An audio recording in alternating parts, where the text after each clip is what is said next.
जय गुरु जी। शुक्राना गुरु जी। Love you गुरु जी। अनंतम अनंतम शुक्राना गुरु जी। लख लख शुक्राना गुरु जी।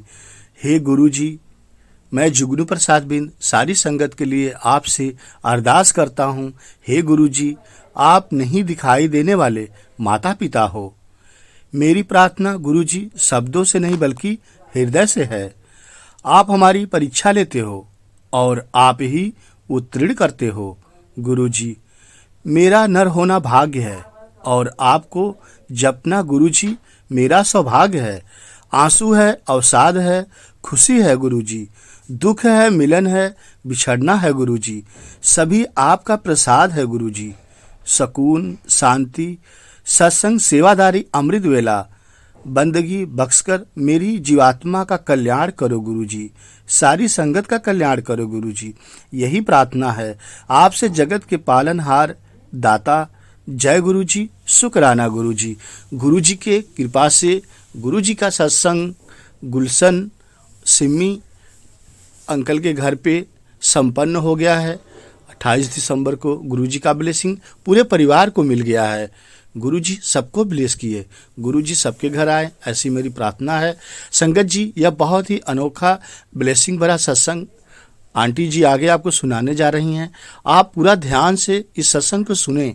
आपके अनेकों सवालों के जवाब मिलेंगे कि गुरुजी कब और कैसे आपका कल्याण करते हैं।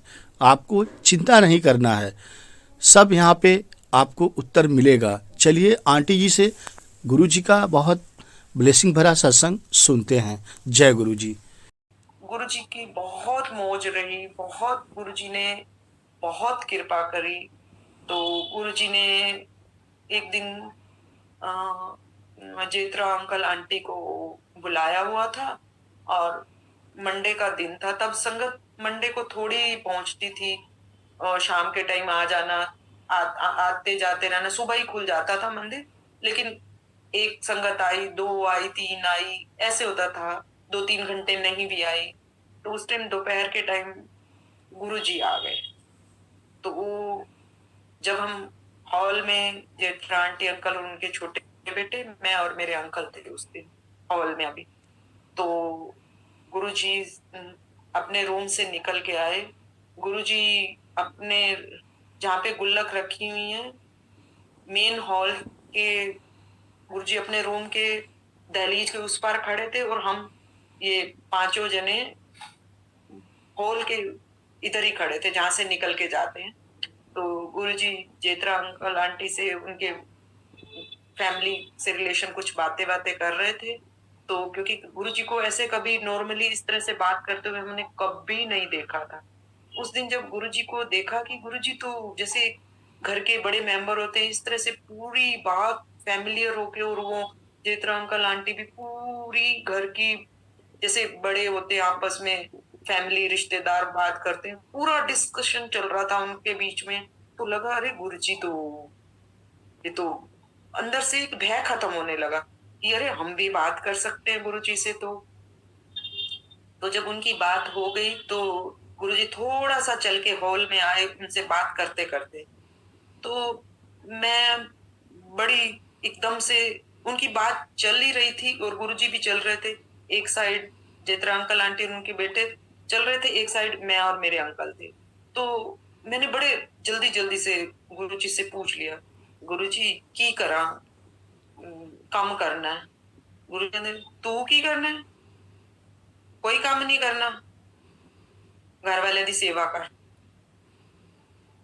फिर चुप हो गई। तो उससे अगले दिन ही यही कोई फंक्शन था, उसकी सेवा ही चल रही थी। तो अंकल अगले दिन सुबह सेवा के लिए गए तो गुरुजी आ गए। तो अंकल जी ने, गुरुजी आ गए तो अंकल गुरुजी के पीछे थे। तो गुरुजी कहते मंजा ले आ। तो अंकल को पता नहीं था कि मंजा कहाँ है।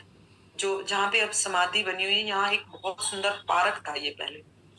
गुरुजी को बहुत बहुत इस वाले पार्क से बहुत, जब भी गुरुजी आते थे संगत से पता चलता है कि गुरुजी हमेशा इस पार्क में ही बैठते थे। तो माली जी से पूछा मेरे अंकल जी ने कि मंजा कहाँ है। वो जो मंजा संगत नहीं समझ रही, जो चारपाई होती है पुराने जमाने में उसको मंजा, हमारी पंजाबी भाषा में मंजा बोलते हैं, तो हिंदी में उसको चारपाई कहते हैं। वो पंजाब की है, तो उसको दो लोगों को ही उठा के लाना पड़ता है, इतनी भारी है। लेकिन वो गुरुजी ने कहा था तो अंकल गए और उठा के ले आए। अंकल जी ने बिछाया और गुरुजी बैठ गए, और गुरुजी ने अंकल को बोला कि फैन चला दे। वहां फराटे वाला एक टेंट पड़ा हुआ था, अंकल ने वो लगा दिया और गुरुजी के पास बैठ गए। गुरुजी और अंकल बताते हैं कि मेरी गुरुजी से बातें होती रही बड़ी देर। गुरुजी मेरे से जैसे पूछते रहे, बताते रहे, मेरे अंकल दो चार मजाक करते रहे। तो अंकल गुरुजी ने मेरे अंकल से पूछा, आंटी की कर दिया? तो अंकल ने बोला कुछ नहीं कर दी। की तो है उन्हें? तो अंकल ने बताया गुरुजी बीएड एमए की हुई है। तो फिर उन्होंने टीचर लगवा देना। एक दिन पहले तो मुझे मना कर दिया, अगले दिन गुरुजी मेरे अंकल को कह रहे हैं। तो अब समझ नहीं आ रहा करना क्या है। जब गुरुजी ने ये बोल दिया तो मैंने थोड़े टाइम पहले ही, मदर इन लॉ भी बोलती रहती थी और मुझे भी लगता था कि अंकल और मिलके करेंगे, और भाई मेरे पास जब डिग्री है तो मैं जॉब कर लेती हूँ, थोड़ा सा हेल्प हो जाएगी फाइनेंशियल। तो मैंने अपने अम, अपने घर से जहां मैंने एम्प्लॉयमेंट नाम लिखवाया हुआ था, तो वहां से नाम कटवा के मैंने यहाँ दिल्ली में लिखवा लिया था, थोड़े टाइम पहले ही, 2 साल पहले ही। तो तब तक मेरे पास कोई लेटर कहीं से कभी नहीं आया। लेकिन जब गुरुजी ने कहा तो मेरे पास वहां से लेटर भी आने लगे। और फिर मेरे अंकल, पहले मेरे अंकल आई गई बात कर देते थे, मैं कहती थी रीन्यू कराना है, ये करना है, वो करना है। तो इनका पॉजिटिव जवाब हंस के कभी नहीं था। तो इनको लगता था क्या करना है, ठीक है ऐसे ही। तो लेकिन जब गुरुजी ने बोला तो लेटर आने लगे, तो मेरे अंकल भी मुझे इंटरव्यूज दिलवाते थे। ये पता नहीं गुरुजी की महिमा क्या थी क्या नहीं थी, नहीं पता मुझे। तो ये गुरुजी की बस इस तरह से हुआ। और गुरुजी ने कभी किसी संगत ने हम आपस में बात करनी तो वो गुरुजी वाला टैग दे देना, आप टीचर हो, मुझे देख के या मेरी बात से तो जो सामने वाले होते थे वो कहते थे आंटी आप टीचर हो, आप प्रिंसिपल हो। तो तब थोड़ा सा ये लगता था कि गुरुजी ने अगर डिग्री दी है तो वो जरूरी नहीं है कि मुझे टीचर की नौकरी करनी है तो ही टीचर। गुरुजी ने बना दिया, मुझे जॉब नहीं मिली, नहीं तो गुरुजी ठीक है जो गुरुजी ने कहा। लेकिन गुरुजी ने मेरा काम कभी रुकने ही नहीं दिया। मुझे जहां जरूरत होती थी, वहां मुझे जितना चाहिए होता था वो गुरुजी, पता नहीं मुझे कैसे वो मुझे मेरी फाइनेंशियल पूरी होती रहती थी। ये गुरुजी का शुक्राना था। तो गुरुजी का। और जब मैं घर में सफाई करती थी, अब मुझे पता चलता है वो नरेंद्र अंकल अपना जब सत्संग सुनाते हैं कि उनके घर में रेशम की तारें मिलती थी, और कभी कभी वो बीड्स मिलते थे जो गुरुजी के चोले के होते थे।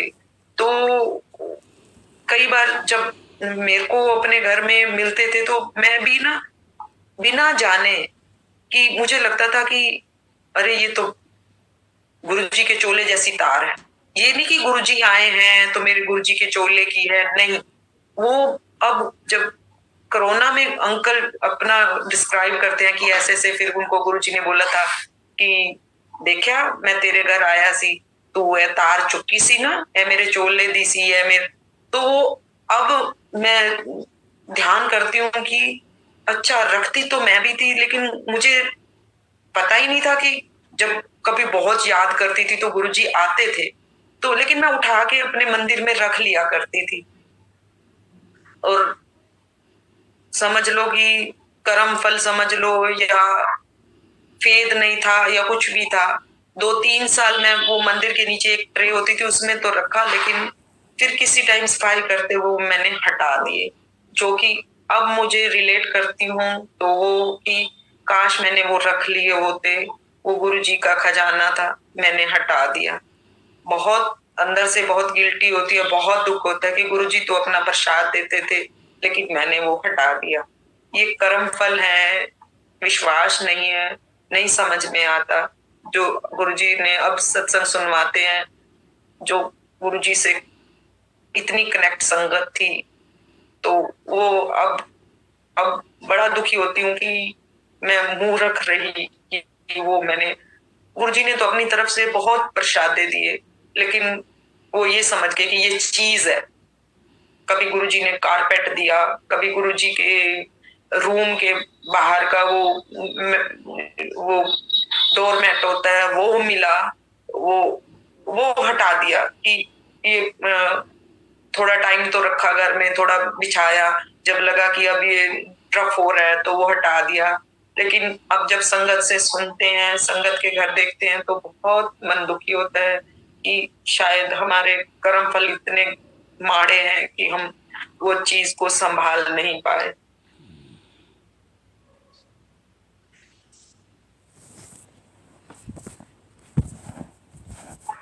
शुक्राना मेहर कर रहे हो, शुक्राना शुक्राना मेरे मालिक। गुरुजी की बच्चों पे भी बहुत मेहर है। गुरुजी ने एडमिशन भी अच्छे स्कूलों में करवाया, उनको अच्छे कॉलेज भी दिलवाए। अपने आप ही गुरुजी ने बच्चों को अपने आगे भी गुरुजी बच्चों को अच्छा करते रहेंगे। शुक्राना मेरे मालिक। सत्संग तो बहुत है अंकल जी। अब अंकल कुछ शेयर करना चाहेंगे? अंकल तो पानी ले लीजिए, आप काफी नॉन स्टॉप। अंकल आप कुछ देखो, सत्संग तो इतने हैं, कहाँ से शुरू करें? गुरुजी की महिमा कैसे गाएं? वो शब्द वो लफ्ज हम में वो शक्ति भी नहीं है, वो ताकत नहीं है तो मालिक का बखान कर सकें। फिर भी जितना हो सके कोशिश करते हैं। थोड़ा सा याद आ रहा है 2006। हाँ जी। गुरुजी की सेवा में बड़े मंदिर सेवा लगती थी, तो सेवा करते करते फंक्शन आते थे, न्यू ईयर का, विसाखी का, इस तरह करते। तो एक दिन गुरुजी से बातें होती थी। गुरुजी ने, मैंने कहा गुरुजी थोड़ा ना एसी का जो प्लांट लगे ना पुराना हो गया, चेंज कर देने हैं। मुझे हाँ चेंज कर दो। गुरुजी कहते हैं ठीक है। फिर 2-4 संगत जो हम सेवादार होते थे आपस में डिस्कस किया कि कैसे चेंज होगा भाई। उसमें से एक संगत आए तो उन्होंने कहा चलो चेंज करवा देते हैं।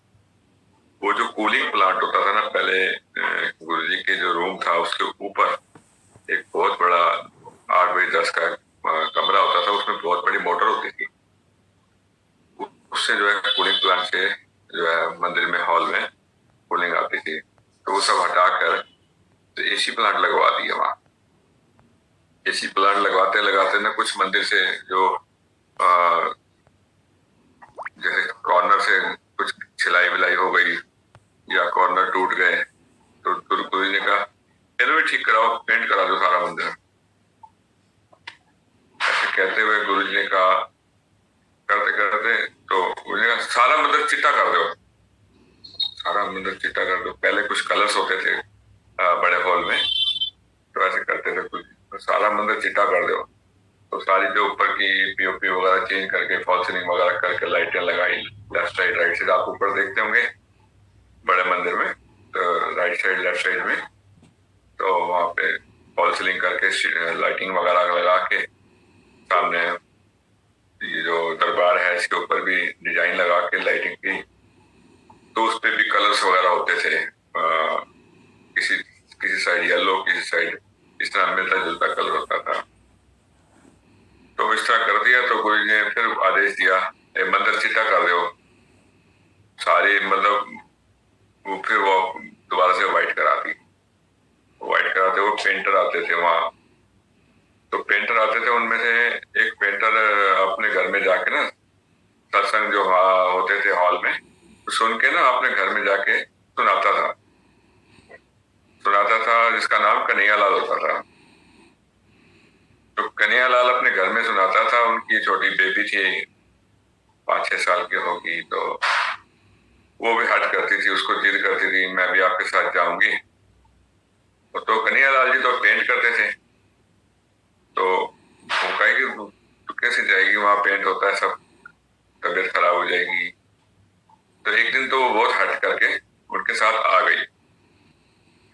तो मंदिर आने के बाद वो कहती है मैंने गुरुजी से मिलना है। अब गुरुजी उसके लिए कैसे आए, कैसे, या तो वो आ जाए, तो ऐसे नहीं हो सकता था। तो फिर वो वहां रोने बैठ गई। वो 12-1 बज गई, थोड़ा कुछ दे के खिला पिला के वो किसी ने चुप हो गए। फिर थोड़ी देर बाद मैंने गुरुजी से मिलना है, रोने बैठ जाए, जिद करे। 1 बज गई, 2 बज गई। तो इस तरह करते काफी टाइम होगा, किसी ने फैला के इस तरह खिला पिला के थोड़ा सा उसका मन बह जाए, आधा घंटा हो जाए, फिर दोबारा से रोने बैठ जाए। एक ने तो हाथ ही कर दी उसने, तो बड़ी मुश्किल से उसको चुप कराया। तो कन्हैया को बोला तुम इसको जाओ और ले जाओ। वो तो बाहर जाके फिर रोने पीटने बैठ जाए और वापिस आना पड़ा उसको। वापिस आना पड़ा तो चलो अभी चलते हैं, गुरुजी के पास चलते हैं। तो इतने में गुरुजी वहां से अपनी कंटेसा कार में, 1 नंबर गाड़ी में, गुरुजी अपने बड़े मंदिर आ गए। बड़े मंदिर आ गए तो सबने माथा टेका, गुरुजी से मिला। गुरुजी कहने ये क्यों रो रही है? गुरुजी आपको मिलने के लिए कह रहे, मैंने पता है इधर से तो मैं आया। उस पेंटर की बेटी ने इतनी हद की, इतनी जिद की कि मैंने गुरुजी से मिलना है। उस पेंटर की बेटी को दर्शन देने खुद गुरुजी 22 शहर से बड़े मंदिर आ गए। बच्चों की तो खैर सुनते ही हैं, आंटी ने बताया, लेकिन अब जो लोग नहीं जा सकते या किसी कारण नहीं जाते तो गुरुजी आप जाते हैं सबके घर, कि गुरुजी की महिमा का परंपार। तो ऐसे ही वहाँ जो थोड़ा इलेक्ट्रिकल काम होता था वो हम लोग कर लेते थे। इस तरह करते तो उस दिन गुरुजी ने कहा सारा मंदिर चिट्टा कर दो। हमने सारा मंदिर चिट्टा कर दे, फिर रोज गंदा होएगा, कैसे कैसे गुरुजी का हुक्म। अब वो प्लानिंग क्या थी, गुरुजी ने कैसे जाना था 2007 में। फिर उन्होंने कहा चलो चिट्टे कपड़े पा के आया करो, सबको बोला सफेद कपड़े डाल के आया करो। ऐसे करते गुरुजी की प्लानिंग क्या थी, गुरुजी की महिमा। इसी तरह 2007 में गुरुजी ने जो चोला छोड़ा, उसके बाद तो अब समझ में आती गुरुजी ने ऐसा क्यों कहा था, चिट्टे कपड़े पा के आया करो, मंदिर चिट्टा कर दो। तो उस गुरुजी की महिमा। अब जैसे गुरुजी जैसे कल्याण करते थे, तो पहले जैसे जलंधर बैठते थे तो गिलास में माला टिप करके संगत का कल्याण करते थे। फिर किसी को पान पत्ते लगा के चम्मच से ऑपरेशन करते थे। 2 ऑपरेशन थिएटर भी बने हुए थे वहां बड़े मंदिर में, इस तरह करते थे। आखिर में 2006 और 7 के बीच में इतना गुरुजी समय दिया। गुरुजी सिर्फ एक आंख ऐसे देखते ही थे गुरुजी को, सारी बीमारियां सब कुछ ठीक हो जाता था धीरे धीरे अपने आप। वो ऑपरेशन थिएटर वाली बातें भी खत्म हो गई, जो कहते थे चम्मच लाओ लोटा लाओ, सब सिर्फ गुरुजी कहते थे मेरे स्वरूप में भी गल्ला करोगे ना तब मैं सुनता। हाँ, ऐसे गुरुजी कहते थे कि मेरे स्वरूप से भी बातें करेंगे आप तो मैं सुनता हूँ। तो इस तरह करते।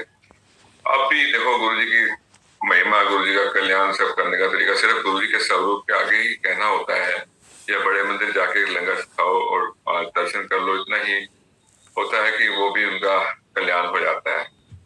कई संगत के घर में गुरुजी ने जल प्रसाद ऐसे स्वरूप से बहना हमने भी देखा। पहले हमें विश्वास भी नहीं होता था, जब हमने जाके खुद देखा और लिया और पिया तब हमें बहुत आश्चर्य हुआ कि भाई ये तो साक्षात भगवान के दर्शन हम लोग करते थे, लेकिन हमारी नादानियां थी, हमारा बालपन था, हमारा अकल नहीं थी हमें सबकी सब देखते हुए। इस तरह गुरुजी का कल्याण, साक्षात भगवान हमारी इस धरती पे आए और कहते हैं पत्ता भी नहीं हिल सकता उनके हुक्म से। अब जिन जिन संगत को गुरुजी ने बुलाया, अपने पास बिठाया, अपना कल्याण किया उनका, कितनी भाग्यशाली संगत है वो। अब जैसे पुरानी संगत भी होती थी, नई संगत भी होती है, सारी एक सार है, सारी एक जैसे हैं। अब हम इतने पुराने होते हुए हम हमारे से जो पुराने होते तो हमें भी खींच पड़ती है हम एक बार उनके दर्शन करें, उनको छुएं, उनके मन करें, क्योंकि उनकी रूहें इतनी पवित्र होती थी ताकि तभी तो गुरु जी ने उन्हें बुलाया। अब एक बात सोचने वाली है कि हम अपने नेबर्स को कहते हैं, अपने रिश्तेदारों को कहते हैं हमारे गुरु जी हैं, आओ हमारे साथ चलो, आपको गुरु से बुलाएं, लेकिन उनका मन नहीं था, मन नहीं होता, जाने को नहीं चाहते, क्योंकि उनकी रूहें उनकी टाइम में भी नहीं है, वो पवित्रता नहीं है शरीरों में, हमारी बॉडियों में, हमारे मत में, हमारी आत्मा में। इस तरह जो पुरानी संगत होती है ना, उनको दर्शन करने का भी दिल करता है, देखने का भी मन करता है, उनकी जो वचन है उनको सुनने का मन करता है कि अरे इन्होंने भी इतना कल्याण, इतना गुरु जी के साथ रहे हैं, इतना इतना बखान उनका सुनने को मिलता है, सत्संग सुनने को मिलते हैं। तो बहुत, अभी मैं रिसेंटली परसों की बात है, सॉरी कल की, यहाँ जाना था सतबड़ी, इनविटेशन नहीं था, बस एक संगत को हमने लेना था कि भाई वहां से हम 8:30-9 बजे के आसपास संगत से फ्री हो जाएंगे तो हम उनको लेते हुए अपना आ जाएंगे, सिर्फ इतना ही था हमारे पास। तो वहां पहुंच तो गए हम, 8:30 बजे पहुंच गए, फोन किया आंटी को, अंकल आंटी हम बाहर खड़े, लेकिन आंटी ने कोई रिस्पॉन्स नहीं दिया, फोन नहीं उठाया। तो एनीवे चलो अंदर चलते हैं, विदाउट इनविटेशन हम चले गए। क्यों चले गए? पार्टी में नहीं जाना था, सत्संग में जाना था। लालसा सत्संग की थी कि आंटी के बहाने से हम अंदर चले गए। अब मैंने कहा किसी को ऐतराज होगा तो नाराज होगा, क्या होगा इससे ज्यादा, कोई बात। अंदर गए, दर्शन किए, मत्था टेका। तो जितनी भी पुरानी संगत जो हमें भी जानती थी, हम भी उनको जानते थे, उनको देख के वो खुश हो गए, हमें देख के, और उन लोगों को देख के हम बहुत खुश हो गए। इतना फिर उन्होंने ऐसा आंखों में ऐसा महसूस हुआ कि इनवाइट नहीं आया हमें, भाई हमने भी ऐसी इशारा से किया, चलो ठीक है कोई बात नहीं। तो इस तरह करते हुए बड़ा आनंद लिया संगत का। बहुत पुराने संगत, Chopra uncle, doctor NP Singh uncle और काफी सारे संगत थे वहां, जो कि हमें दर्शन करने का मौका मिला, उन्हें मिलने का मौका मिला, और उनसे जो सत्संग सुने, बहुत बहुत मतलब दिलचस्प। कहते हैं क्या भगवान साक्षात धरती में आए, विश्वास भी होता है और अच्छा भी लगता था। ऐसी रूहों के दर्शन करना भी एक मतलब एक सत्संग ही है।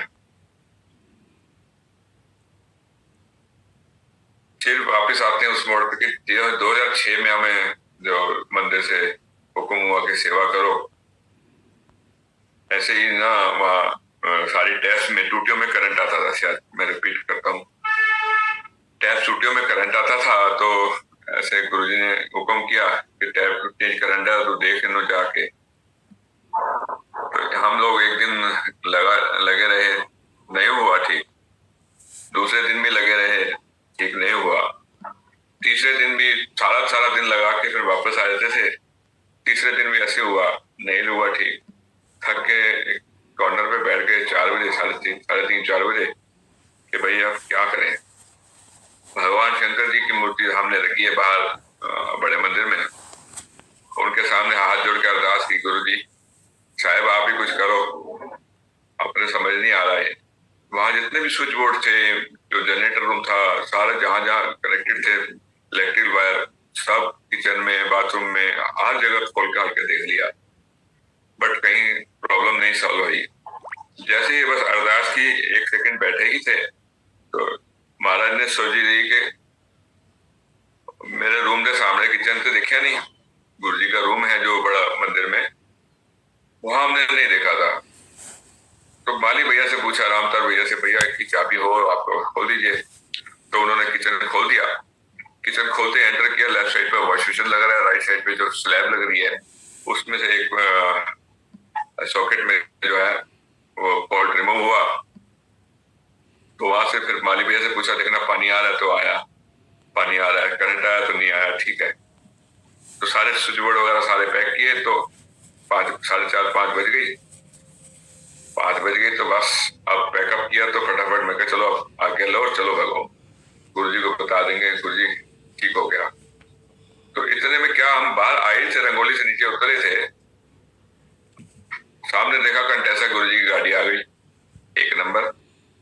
गुरुजी की गाड़ी आ गई, चलो हम बड़े खुश हुए, चलो दर्शन भी होंगे, गुरुजी को बता देते हैं गुरुजी फॉल्ट ठीक हो गया। देखो अभी गुरुजी शिव जी की मूर्ति के पीछे ही गुरुजी की गाड़ी रुकी और गुरुजी ने एक पैर बाहर रखा ही था, फटाफट दौड़ के पहुंच गए, क्या गुरुजी को बता दें। गुरुजी मत्था टेका पैर पे, तो गुरुजी ने मैं कहा गुरुजी पहले ही कहने थे लव लिया फाल्ट, मैं कहा गुरुजी थानू किने दसिया, और मैंने पता सब आ जाओ तुसी। गुरुजी इतने खुश, वो फीलिंग मतलब जैसे किसी बच्चे को बहुत बड़ी चीज मिल जाए ना, वो खुश हो जाता है। ऐसे मेरा रब, मेरा मालिक ऐसे खुश हो गए, बड़े मतलब उनकी खुशी से ही हमारे सारे दिन की थकान, 3 दिन की थकान दूर हो गई। इतना आनंद आया, उनकी जो स्माइली फेस था अभी तक भी आंखों के आगे घूमता है, तो बड़ा अच्छा लगता है। तो इस तरह गुरुजी 1-1.5 घंटा वहां कुर्सी लगा दी शिव जी की बाहरी नीचे, तो हम दोनों लोग वहां बैठे हुए थे। गुरुजी ने बहुत सारी बातें की, याद भी नहीं है क्या क्या बातें की। गुरुजी से बातें करते थे, ऐसे दोस्तों की तरह बातें करते थे। तो बहुत पुराने हैं, 20-25 साल पुराने दोस्त हैं, ऐसी ऐसी बातें भी करते थे। तो कुछ याद नहीं रहता था, बस वहीं तक ही बातें होती थी। उसके बाद की कर रहे हैं, की कर दी आंटी, कितने बच्चे है, की कितों आना है, की काम कर रहे हैं। फिर ऐसे ही बोला मैं करोल बाग तो आना बंदे से, तो कहते करोल बाग छड़ दे, करोल बाग छड़ दे, गुरुजी उत्थे काम होंदा, रोटी पानी उत्थों ही आंदी है, तेनू क्या छड़ दे। अच्छा जी ठीक है गुरुजी। बहुत दिन के बाद करोल बाग को लॉक कर दिया और जाना बंद कर दिया। यही अपना काफी टाइम हो गया, काफी समय हो गया, तो अब दाना पानी कहाँ से आए। एक दिन गुरु से पूछ लिया, गुरुजी काम की करिए, वो अच्छे कोई सौखा काम कर रहा, गुरुजी कहते हैं। अब जैसा जो उस टाइम की जो टाइमिंग था, गुरुजी कहते सौखा काम कर रहा है। अब यहाँ जैसे टाइम मिला तो धीरे धीरे कुछ जो काम मिला करते चले गए। वैसे ही था हमारा, जो फैमिली से थोड़ा अलग हुए, वहां रहने लगे छोटे मकान में। तो वहां वो मकान ऐसा था कि हमें पता भी नहीं था, कॉर्नर में ना उसका जो छत होती है ना, उसका लेंटर वो गिरने वाला है। हमारे उधर ही हमारे एक नेबर थे, तो कहने लगे हमें ना मकान बनाना है। तो पहले जमाने के जो मकान होते थे ना, एक ही दीवार पे साथ वाले मकान की और हमारे वाले मकान की छत मतलब टिकी होती थी, ऐसे पुराने मकान होते थे। तो हमने कहा भाई थोड़े दिन रुक जाओ, जब आप दीवार गिराओगे तो ये हमारी भी छत गिर जाएगी। तो 10-15 दिन में रुके, तो मैंने अपने भाई साहब से सलाह की, भाई ये तो मकान अपना बनवा रहे हैं, तो आप कैसे करें। हम कहते ठीक है। तो उन्होंने कोई रिस्पांस दिया नहीं। फिर हाँ चलो, उन्होंने अपना मकान साथ वाले ने तोड़ना शुरू कर दिया। हमारे मकान में से आवाज आती थी, तो ऐसे लगता था ये मकान अभी गिर जाएगा।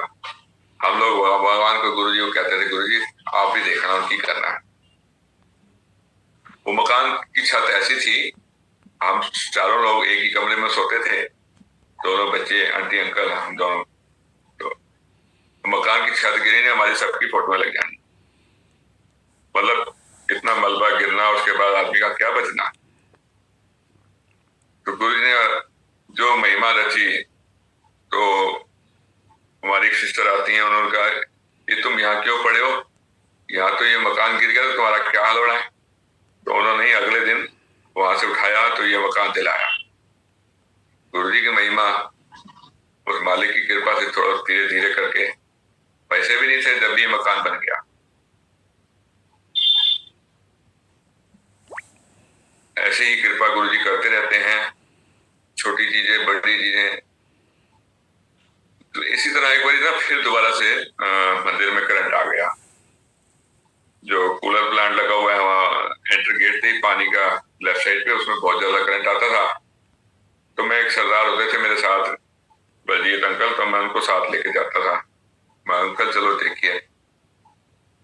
उसको भी ठीक करते करते हमें 2 दिन लग गए थे। तो अगले दिन बैसाखी का त्योहार था। बहुत मतलब एक्साइटमेंट, बहुत मतलब तनाव था कि अब कैसे ठीक होगा, करना है करना है करना है। मतलब दिन में भी और रात में भी, और दिन में भी और रात में भी, ऐसे 2 दिन हम लगे रहे। लेकिन फॉल्ट रिमूव ना हो कहीं से भी, कि मंदिर में टैप में करंट क्यों कहां से आ जाते हैं। तो तय उस दिन, तीसरे दिन जब ट्रेस करते करते हम जनरेटर रूम में पहुंचे, वहां पर जब 1 बाय 1 केस न्यूट्रल अटेंड अलग अलग किया, तब भी वहां करंट आ रहा है। तो फिर जब सब कुछ अलग कर दिया, फिर करंट कैसे आ रहा है, जब सप्लाई ही बंद कर दी, तब पता लगा डेसू की जो तार होती है नीचे से, मतलब अंडरग्राउंड दूसरे गेट से बाहर जहाँ पे पार्किंग होती है ना, वहां ट्रांसफार्मर लगे हुए हैं गुरु जी के बाहर मंदिर में, बड़े मंदिर में। बड़े मंदिर में जो ट्रांसफार्मर लगे हुए, वहां से जो सप्लाई आ रही थी हमारे जनरेटर रूम में, तो वहां तक पहुंच के ट्रेस करते करते वहां तारें जोड़ी, उसमें से देखा तो न्यूट्रल तार ओपन था और अर्थ से करंट आ रहा था, अर्थ का तार से। तो ये तो डेसू का काम था। तो हमारे साथ जो बड़े थे उनके साथ, तो उनको माली भैया को बोला कि भैया ऐसे ऐसे ये फॉल्ट यहाँ से रिमूव होगा और ये ऐसे ठीक करना पड़ेगा। तो संगत को अंकल ने बोला कि डेसू वाले आदमी को ले आओ, यही फतेहपुर में है उनका ऑफिस, वो आने को राजी ना हो, तो किसी तरह बिठाया उसको, भाई तुम्हारे को खर्चा पानी दे देंगे, चलो, और ये बहुत जरूरी है, फंक्शन है शाम को। तो वो बड़ा मुश्किल से आया। पहले तो आज आने को राजी ना हो, भाई तुम आ भी ले भी जाएंगे और छोड़ भी देंगे, तो उस तरह राजी हो गया। वो राजी हो गया तो वहां से लिया डेसू को, डेसू दफ्तर के आदमी को, उन्होंने कुछ तारें जोड़ी ट्रांसफार्मर में, और उसके बाद हमारा जो फॉल्ट रिमूव हो गया। तो अनीश अंकल होते थे, अनीश ने फोन किया उसको, गुरुजी को, गुरुजी फॉल्ट ठीक हो गया। हाँ, गुरुजी ने बड़ा आनंद लिया। गुरुजी तुरंत 2 मिनट बाद गुरुजी का फिर फोन आ गया कि वो मुंडे है कि नहीं चले गए, गुरुजी है कि नहीं, अच्छी है कि नहीं। तो गुरुजी, अच्छा वो स्वरूप है ना, एक दूसरे मुंडे ने दे दो, वो जो आप स्वरूप देख रहे हैं गुरु महाराज जी का, ये लगभग 23-24 साल हो गए अब, अभी तक ये जैसा दिया गुरु जी ने ऐसे ही, जब से ऐसे ही है। गुरु जी की महिमा अपरंपार है। और इसी स्वरूप में गुरु जी ने कई बार दर्शन दिए। एक हेल्पर हमारे यहाँ आती थी, जो आंटी बताएंगे आपको, हेल्पर जो आती थी। जय गुरु जी। अभी ये बात, अभी गुरु जी का देखो, अंकल के माइंड में गुरुजी ने कहा कि ये स्वरूप में वो जो मेड वाला है, और मैं भी यहाँ बैठी, मेरे को भी गुरुजी कह रहे हैं कि जब अंकल बंद करेंगे, तो मेरे दिमाग में भी 2 सत्संग गुरुजी ने डाले, एक ये स्वरूप वाला और एक और है जो गुरुजी किसी भी फॉर्म में आके हमारे साथ जुड़ जाते हैं। यही तो गुरुजी हैं। इधर से अंकल को गुरुजी कह रहे हैं कि ये स्वरूप में जो आंटी का दर्शन है वो बताओ, इधर से मेरे अंदर भी गुरुजी चला रहे हैं कि ये स्वरूप वाला जो दर्शन मेड को हुए वो तो हमने सत्संग करा ही नहीं है। यही गुरुजी हैं, यही गुरुजी है कि एक दिन मैं किचन में काम कर रही थी, बच्चे छोटे थे, बच्चे स्कूल गए हुए थे, अंकल भी घर नहीं थे। वो मेड आई, जैसे ही काम करते करते इस कमरे की सफाई करने आती है, वो वापस भाग के किचन में मेरे को जाके बड़ी तेजी से लिपट जाती है, डरती हुई। मैंने कहा क्या हुआ? वो थोड़ा सा यूपी साइड की थी, तो उनकी लैंग्वेज, उनका ड्रेसअप भी, साड़ी जैसे ऐसे उल्टा पल्लू लेना। तो मैंने कहा क्या हुआ? कहती है कि वो जो तुम्हारा रूम है उसमें कोई बैठा है और मुझे ऐसे करके बुला रहा है। मैं डर गई। मैंने कहा अंकल मेरे घर नहीं है, बच्चे मेरे स्कूल हैं, और एक होता है ना कि फादर इन लॉ या ब्रदर इन लॉ है, तो वो कहीं कि कोई आदमी है, वो मुझे ऐसे इशारे से कहती है कि वो मुझे ऐसे करके बुला रहा है, और वो डर गई और भागी हुई मेरे को लिपट गई जाके किचन में। तो पहले तो मैंने उसको कहा कि ये क्या बोल रही है, क्योंकि मेरे घर में तो कोई और जेंट्स है ही नहीं। तो मैंने कहा दिखा कहाँ है? वो डर के मारे किचन से रूम में मुझे दिखाने भी नहीं आ रही। तो मैंने उसका हाथ पकड़ा और मैंने कहा चल तो सही। और फिर मेरे दिमाग में थोड़ा डर ये बैठा कि अंकल भी नहीं है और पापा भी मेरे पास नहीं रहते, ना हमारी ज्वाइंट फैमिली है, सारे घर में नहीं है जी, कैसे कह रही हो। और मेरे मन में ये डर कि शायद मेन गेट खुला रह गया था और कोई अंदर आ गया हमारे, और वो चुपके से बैठ गया और इसने देख लिया तो ये डर गई है। तो मैं भी उसको थोड़ा सा डर के पीछे हट के मैंने कहा बता तो सही। कहती नहीं मैं तो नहीं जाती। वो उसने मुझे ऐसे हाथ का इशारा करके बताती है, मुझे ऐसे बुलाया। मैंने हिम्मत करके और मैं फिर मेन गेट की तरफ गई। तो मैंने देखती हूँ कि मेन गेट की तो मैंने कुंडी लगाई हुई है, ये कैसे हो सकता है कि कोई अंदर भी कैसे आ गया मेरे। तो भी शायद मैं डरती हुई उसको पकड़ा और मैं डरती हुई गई। तो मैंने कहा देखा कमरे में, मैंने कहा यहाँ तो कोई नहीं है। कहती है नहीं, उस कमरे में कोई आदमी था, मुझे ऐसे हाथ करके बुला रहा, मैंने तो नहीं जाना। मैं गई कमरे में, मैंने कहा मैं आगे होती हूँ तो पीछे। कहती है ये जो सामने है ना, ये मुझे ऐसे कर रहा था। तो मैं संगत जी वहीं झूम के नाचने लग गई कि शुक्र है मेरे मालिक कि आपने मेरे घर में दर्शन दिए, मेरे को नहीं, मेरे घर में मेरी मेड को। उसी के बहाने आप आए तो सही मेरे घर में। मैं बहुत खुश। तब फोन का इतना होता नहीं था, अंकल के पास था तो मेरे पास नहीं था, क्योंकि उस टाइम मोबाइल नए नए शुरू हुए थे। तो कि अंकल आए और मैं बताऊं, और अंकल के पास जो संगत के हैं मैं उन संगत को बताऊं कि मेरे घर में ऐसे ऐसे गुरु भाई ऐसे ऐसे स्वरूप में दिखा है कि जो हमसे पुरानी संगत है वो। उस दिन इतना हम खुश हुए कि मेड के बहाने से ही सही गुरुजी ने हमारे घर दर्शन दिए। ये जो स्वरूप गुरुजी ने खुद दिया हुआ सामने टंगा हुआ है, ये ऑरेंज जो गुरुजी ने शॉल लपेटी हुई है कुर्ता पजामी में, तो ये है मेरे मालिक कि इस टाइम एट प्रेजेंट जब सत्संग चल रहा है तो भी मालिक हैं हमारे साथ, वो सुन रहे हैं। एक ही सत्संग उसी टाइम अंकल जी के मन में डालना, और मैं भी सोच रही हूँ कि अंकल कब चुप हो तो मैं अपना ये वाला सत्संग शेयर करूं। तो ये मेरे मालिक हैं कि जब सत्संग हो रहा है तो वो हमारे सत्संग के बीच में बैठे हैं, वो बिना बैठे हमसे करवा ही नहीं सकते। तो ये गुरुजी के ये दर्शन हुए। और एक बार होली का त्योहार था तो हम मंदिर, हमें होता था जो त्योहार है वो हमें मंदिर में ही जाना है। और मेरी से छोटे वाली सिस्टर है जो, उनके हस्बैंड आए हुए थे हमारे पास। तो वो तब छोटे वाली सिस्टर रोहतक सेटल थी और वो मेरे पास ही आए हुए थे। तो हमने उनको बोला कि चलो आप हमारे साथ, आपको गुरुजी के मंदिर दिखाते हैं। वो भी बड़े स्पिरिचुअल है, बहुत स्पिरिचुअल है। तो जब भी हमारे घर हमारे गेस्ट आते थे, रिलेटिव आते थे, हमारा सबसे पहला उनको काम होता था कि गुरुजी का सत्संग सुनाना और चलो हम अपने गुरुजी के मंदिर लेके चले।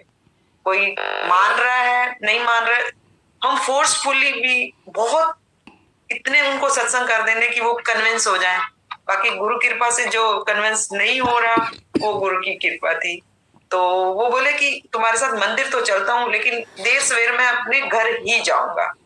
तो हमने कहा चलो ठीक है, आप चलो, चले जाना। हमारे को था कि हम इनको गुरुजी के एक बार मंदिर दर्शन करा दें।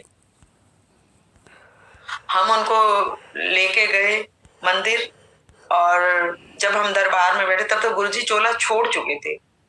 तो दरबार में जब हम बैठे तो क्योंकि वो इतने स्पिरिचुअल थे, दरबार में जैसे ही हम बैठे अंदर जाके बड़े मंदिर, तो उनको साक्षात शिव मूर्ति में साक्षात शंकर भगवान के दर्शन हुए और वो तांडव करने लगे।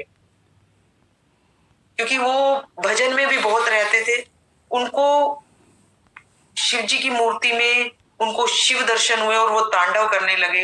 लेकिन हमने मंदिर में कभी ऐसे किसी को करते देखा नहीं था। तो सब लोगों को लगा कि शायद वो जो भूत प्रेत ये कुछ इस तरह का होता है।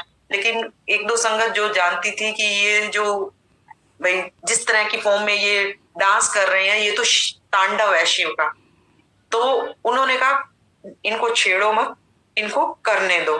उन्होंने थोड़ी देर वो किया और थोड़ी देर बाद शांत हो गए। तो थोड़ी देर बाद उन्होंने बताया कि मुझे सामने शिव भगवान के दर्शन हुए। तो शुक्राना मेरे मालिक, आप अपनी प्रेजेंस, हमने जिनको बताया कि हमारे शिव हैं, गुरुजी भोले भंडारी हैं, हमारे गुरुजी के मंदिर चलो, तो उनको साक्षात वहां गुरुजी के शिव रूप के दर्शन हुए। और इसी तरह से जब हम बड़े मंदिर जाते थे तो हमें होता था कि जितनी जल्दी पहुंचा जाए मंदिर पहुंचे। तो जब हम मंदिर जा रहे थे तब फतेहपुर का जो मार्केट है वो इतनी रश भी नहीं होता था जो आजकल इतना रश है, और इतनी मार्केट भी नहीं थी जो अब इतनी मार्केट बन गई है। वो जैसे कस्बा टाइप होती है वो थी। तो जब हम वहां से जा रहे थे तो अंकल गाड़ी चला रहे थे, तो एक बच्चा डिवाइडर की दूसरी तरफ से आके जल्दी से क्रॉस करने लगा और गाड़ी से टकरा गया। वो गाड़ी से इतनी तेज टकराया कि वो 10-12 कदम टकरा के आगे बहुत दूर जाके गिरा सामने। और हम गाड़ी में बैठे हुए थे, वो बच्चा था 8 साल का था, 12 साल का पता नहीं लड़का था। वो गिरा तो वो अनकॉन्शियस होके जैसे उसमें सांस ही नहीं आ रही है, ऐसे लगा कि वो तो गया। मेरे अंकल ने इतनी तेज ब्रेक मारी कि हम भी आगे पीछे हिल के, हमें भी बड़ा फोर्स था। लेकिन जैसे ही हमने सामने देखा मेरा तो कि अब तो मेरे अंकल गए, क्योंकि वहां हमें बताया गया था कि जो आसपास के गांव है ना, वहां के लोग बड़े क्रूशियस है कि वो डंडे लाठियां लेके मारने को आ जाते हैं, क्योंकि तब इतना रश नहीं था, लोग इतने अवेयर नहीं थे, और मार्केट में लोकल लोग थे तो वो थोड़े से उनका इस तरह का था। तो बहुत डर गए हम लोग कि अब तो वो अंकल को पकड़ेंगे, मारेंगे और पुलिस आएगी और अंकल तो गए जेल में। और इन बिटवीन दिमाग में ओम नमो शिवाय का जाप चलने लगा, और मैंने अंकल को बोला खोलो मत, लोग आपको पकड़ेंगे और मारेंगे, क्योंकि गाड़ी भी रुक गई है और तब तक लोग इकट्ठे होने शुरू हो गए थे, क्योंकि वो बच्चा सामने गिरा हुआ है, होश नहीं है, हिल नहीं रहा। लेकिन मेरे अंकल ने कहा जो भी हो, कुछ भी हो, मुझे इस बच्चे को उठाना है और हॉस्पिटल लेके जाना है। अंकल मेरे बाहर निकले, इतने में भीड़ इकट्ठा हो गई। तो लेकिन जिस तरह के वहां लोग रहते हैं, अगर वो गुरुजी की महिमा वहां ना हो तो वो उन्होंने मेरे अंकल को पकड़ के, उन्होंने लाठी डंडों से अपना बच्चा बाहर में संभाला था, मेरे अंकल को वैसे ही मार के खत्म कर देना, जो वहां के लोगों का उस टाइम का बिहेव होता था और जो हमने सुना हुआ था। लेकिन गुरुजी ने क्या किया कि उनको, वो सब लोग इकट्ठा होके बच्चे को उठाने लगे और मेरे अंकल को कहते हैं कि भाई साहब आप जाओ, आपका कसूर नहीं है, ये बच्चा ही भागते हुए आगे आ गया था, आप जाओ, हम इसको दिखा लेंगे। लेकिन मेरे अंकल ने बोला नहीं, मैं जब तक इनको हॉस्पिटल नहीं ले जाऊंगा तब तक नहीं जाऊंगा। और फिर किसी ने बोला सामने उसके मामा की फ्रूट की रेहड़ी है, तो वो भी इतने आ गए थे। तो जब रिलेटिव्स भी आ जाएं, भीड़ भी इकट्ठा हो जाए, तो समझो हमारी हालत क्या होगी। हम बहुत डर गए, लेकिन मेरे अंकल को यही था कि नहीं, बच्चे को डॉक्टर के पास लेके जाना है, हॉस्पिटल ले जाना, जो होगा वो देखा जाएगा। उसका मामा पहले तो कहने लगा नहीं जाओ, मैं इसको अपने आप ही दिखा लूंगा। तो इन्होंने कहा नहीं भाई, तुम बच्चे को लो और गाड़ी में लेके बैठ जाओ और ये बता दो कि हॉस्पिटल कहाँ पे है। तो हमें था कि हम किसी प्राइवेट में ले जाएंगे तो बच्चे को दिखाते हैं क्या हुआ क्या नहीं हुआ, क्योंकि बच्चा अनकॉन्शियस है। तो जैसे ही हम गाड़ी आगे लेके सोचते हैं कि भाई, उसके मामा को बिठाया था गाड़ी में कि ये बताएगा कि नजदीकी हॉस्पिटल कौन सा है। तो हमारे साइड बाय साइड एक बाइक पे एक जेंटलमैन आते हैं और अंकल को नॉक करके कहते हैं कि हॉस्पिटल जाना है। तो अंकल ने बोला हाँ जी, यहाँ कौन पास में हॉस्पिटल है। तो वो हमें कहते हैं मेरे पीछे पीछे आ जाओ, मैं बताता हूँ। तो वो हम उनके पीछे पीछे हो गए, क्योंकि इतने डरे हुए तो हमें लगा यहाँ का कोई लोकल होगा, उसको ज्यादा पता। हम उनकी बाइक के पीछे पीछे हो गए। तो तब तक अंधेरा हो चुका था।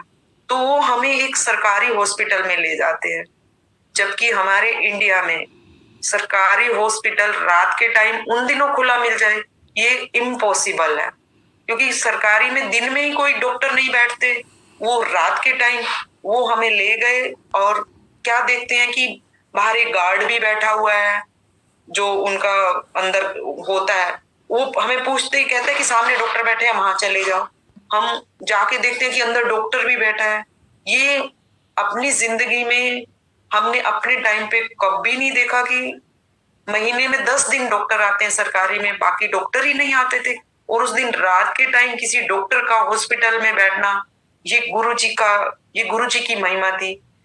हम और वो जो हमारे साथ बाइक पे थे, उन्होंने सिर्फ दिखाया और हम तो अपने उसमें थे कि हमें डॉक्टर मिल गया, हम अंदर दिखा रहे हैं, फिर हमने देखा ही नहीं कि कहाँ कौन क्या है। तो जब हम अंदर ले गए तो उन डॉक्टर ने उनके मुंह पे थोड़े छींटे मारे बच्चे के मुंह पे, और वो जग गया बच्चा। और उससे सबसे पहले डॉक्टर ने नाम पूछा, उसने अपना नाम भी बता दिया। तो डॉक्टर ने बोला घबराने की कोई बात नहीं है, ये गिरने से बच्चा थोड़ा सा अनकॉन्शियस हो गया था। फिर उसने सारा चेकअप वगैरह किया, कहते हैं उससे सब कुछ पूछा डॉक्टर साहब ने, नाम, उसके घर की सब कुछ, करता क्या, जो भी डॉक्टर को लगता है कि ये बताएगा तो ये बच्चा ठीक है। दबा के देखा कहीं वहीं कि सिर में चोट, कहीं चोट नहीं थी। तो सिर्फ उन्होंने एक बच्चे को कि पेन किलर की गोली और एक कुछ और साथ में दिया था, वो याद नहीं है, ये काफी टाइम पुरानी बात हो गई है। तो उन्होंने कहा इसको कुछ भी नहीं है, बस आप ये ले लेना, ये बच्चे को ठीक है। हम आ गए उसके मामा को और बच्चे को लेके। तो वो बोले कि जाओ आप लोग जहां से आए थे, मैं दवाई दिलवा लूंगा। लेकिन मेरे अंकल ने बोला नहीं, दवाई, जब मेरे से बच्चा गिरा और गुरुजी की मन में अंकल को था कि गुरुजी की इतनी मेहर है, तो सिर्फ एक टैबलेट और एक पानी की बोतल से गुरुजी ने हमारा कष्ट कटवाया। अगर बच्चे को कुछ हो जाता, वो तो डॉक्टर ने बताया इसको कुछ नहीं हुआ, वहां के लोग ही हमें इतने वो थे कि हमने जब घर आके बताया था तो मेरे फादर इन लॉ कहते हैं, क्योंकि उनके एक फ्रेंड वहां रहा करते थे, कहते बच्चे ये तुम्हारे गुरु की कृपा थी, हमें तो पता भी नहीं लगना था कि तुम किस दिशा में गए थे, कहाँ हो, हमारे लिए तो तुम घर वापिस ही नहीं आ सकते थे जहां तुम्हारे साथ ये ट्रेजेडी हुई है। तो ये गुरुजी की कृपा कि बच्चे को कुछ नहीं होना, रात को डॉक्टर का बैठ के मिलना, या हमारे साथ वो मोटरसाइकिल पे कौन आया था कि सरकारी में ले गया, अगर प्राइवेट में आते तो आप सारी संगत जानती है कि प्राइवेट वाले पैसे लूटने के लिए ये एक्सरे करा, वो कर, ये ऐसे करो वैसे करो, केस करवाते, या पहले जी पुलिस को बुलाओ। तो ये मालिक की शुक्र है, कोई हमारे कर्म का था या कष्ट था जो गुरुजी ने टाला और बाइक पे खुद आके सरकारी हॉस्पिटल में ले गए। तो गुरुजी का बहुत बहुत शुक्राना कि गुरुजी जब इस तरह की परेशानी आती है तो गुरुजी साथ खड़े होते हैं। शुक्राना, शुक्राना मेरे मालिक, शुक्राना। अंकल जी अब आ गया। जय गुरु जी अंकल। जय गुरु। शुक्राना, बहुत प्यारा शुक्राना। कोई भूल चूक हुई तो क्षमा सत्संग करना। बहुत है अंकल जी, सत्संग बहुत है, फिर किसी टाइम। बिल्कुल बिल्कुल बिल्कुल आंटी, गुरु जी का जितना गुरु जी ने गुणगान, आज तो गुरु ने बहुत बहुत शुक्राना मेरे मालिक। जय गुरु जी। संगत जी आपने सुना आंटी जी को और पूरे परिवार को गुरु जी ने कैसे ब्लेस किया। गुरु जी मानव रूप में भोलेनाथ हैं, साक्षात महाशिव हैं, धरती पे सारी संगत का कल्याण करने के लिए ही आए हैं। गुरु जी जब अपनी संगत जी कल्याण करना होता है तो गुलाब की खुशबू उस संगत को मिल जाती है, और जैसे ही गुलाब की खुशबू मिलती है उस संगत का कल्याण हो जाता है। और संगत चाहे तो उसी समय गुरु जी से अरदास करे, जो मांगे गुरु जी तुरंत देर नहीं करते, अपनी संगत को दे भी देते हैं। गुरु जी बहुत दयालु हैं, गुरु जी के पास अथाह शक्तियाँ हैं, गुरु जी सब कुछ देने की क्षमता रखते हैं, पल भर में आपको बहुत कुछ दे सकते हैं। इसलिए जब भी आपको गुलाब की खुशबू आए तो आप समझ जाना कि गुरु जी आपको दर्शन दे दिए हैं और आपके मांगने का या कल्याण करने का समय आ गया है। जय गुरु जी, शुक्राना गुरु जी। संगत जी, गुरु जी का यह चैनल है गुरु जी सत्संग बड़े मंदिर ब्लेसिंग। चैनल को सब्सक्राइब कर लीजिए, नोटिफिकेशन का बेल ऑन कर लीजिए। गुरु जी की वीडियो लेटेस्ट जब भी आएगी आपको तुरंत मिल जाएगा। गुरु जी के अगले सत्संग में, अगले वीडियो में मिलते हैं। तब तक के लिए जय गुरु जी, शुक्राना गुरु जी, लव यू गुरु जी, वाह वाह गुरु जी, धन धन गुरु जी, कोट कोट शुक्राना, अनंतम अनंतम शुक्राना गुरु जी महाराज। जय गुरु जी।